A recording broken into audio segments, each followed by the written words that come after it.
So guys, I put together a list of techniques that I want you to work on, some motion drills and things like that to improve your body's movement, so when you get back to class you have an easier time learning some of the techniques. Your body already knows how to move this way. So you're going to see some of those clips after this. Just feel free to pause the video and then do some reps and then go to the next one, because it's going to be one after the other explaining what I want you guys to do. And if you have trouble with anything, please reach out to me and let me know. I want to make sure that you are successful. I think that it's important to know that, you know, we've all been affected by this in similar ways. I mean, for instance, if you look at me now, I haven't worked out really too much in the last couple weeks. Here's a picture of me before this all started a few weeks back. And you can see there's a stark difference. So I want to make sure that, you know, we can get back to looking like I did before, which is important. That we get back to feeling better, staying healthy. And I think that even if you're just working out a little bit at home, if you can find some time and some space to get in a little bit of a workout a few times a week, doesn't have to be a long workout. Just keep yourself moving so that you stay healthy. And I'm looking forward to seeing you guys back on the mat. Alright guys, this is the proper bridging technique I want you to work on. Hands inside. When you're grappling, your hands are just used to being here all the time to protect yourself. Your feet are going to be close to your butt so that you can extend your body. And remember, you're just going to come up on your shoulder and your head, not on your head alone like a wrestling bridge. This is more, you know, Jiu-Jitsu specific. Okay, so we're just doing a basic bridge by itself to start with, and you're going to use the balls of your feet to push your pelvis toward the ceiling, but you're also going to roll up on one side. You're not just going to bridge straight up like this on your heels or even on the balls of your feet. You're not going straight up. You're going to roll up on your shoulder like this. See, I'm still on the balls of my feet, just like that. Okay, so that's what's one bridge, and you can go both directions, back and forth.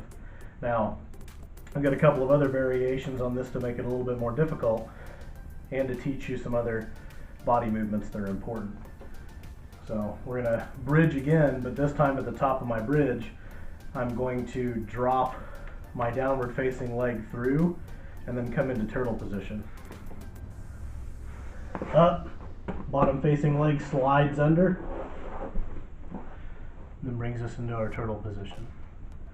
And then to reverse that, we put our head and shoulder back on the floor, lift this leg, you know, like a dog on a fire hydrant.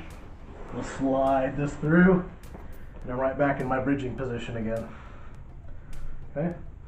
The last version that we're going to do doesn't have us flipping completely to a turtle position, but does have us elevating our hips. So we're going to bridge again.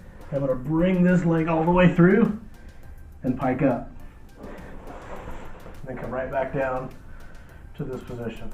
So we've got 3 different kinds of bridge, and I want you to try all 3 of them. Start with the simple one first, and then go from there. Let me know if you have any. All right, so the next move I want to talk about it's more of a motion drill, and it starts from the downward dog position. So we talk about turtle and referee's position.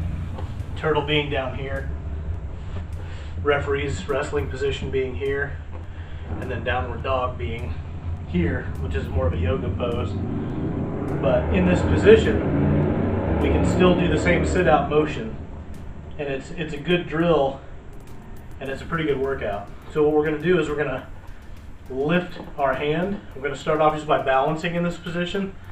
So I'm going to lift this hand and the opposite foot, and we're just going to lift these up and balance in place.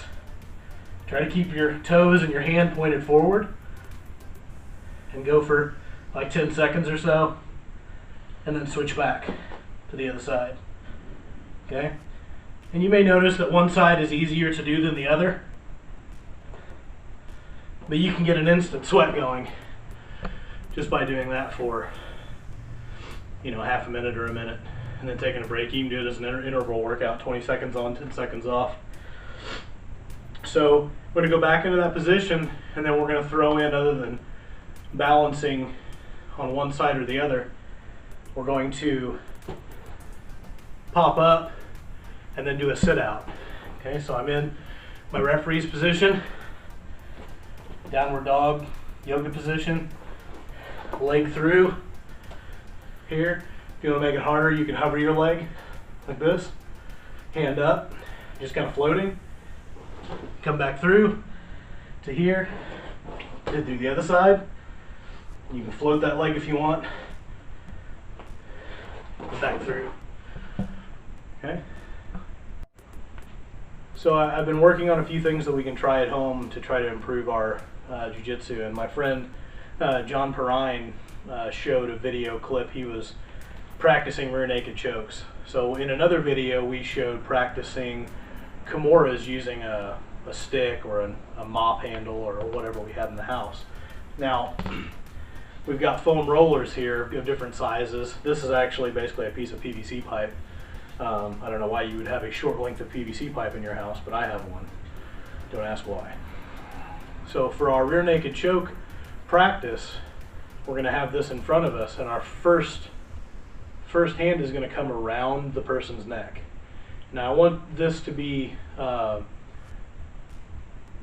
obvious, because if you think this is the person's head, you don't want their head way down here to where you have to come up at it. You want your head to be behind your head, their head, like you're kind of like talking into their ear.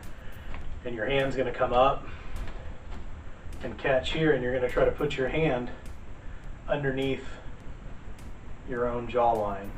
And then your other hand comes up and behind their head like this, and you're going to grab your own bicep, and your hand is going to come around the back and push forward just a little bit. You're going to push the back of their head forward into the choke, just a little bit.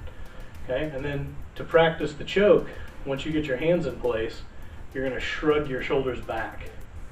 Okay, I'm not going to squeeze my biceps. It actually kind of hurts doing it to this piece of pipe. But I'm going to squeeze my shoulders back, and that's going to pull this into their neck when you're doing the choke.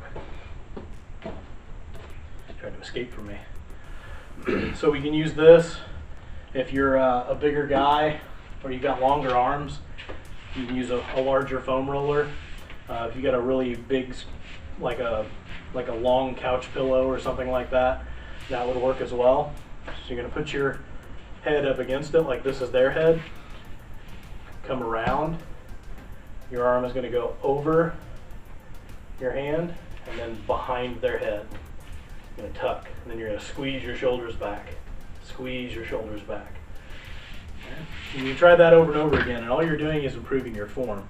The foam roller is not going to try to resist you or fight you, but you can practice this over and over again to where you know where your hands are supposed to go every time. So when you do this on an opponent and you're trying to do it in class, you're a lot smoother.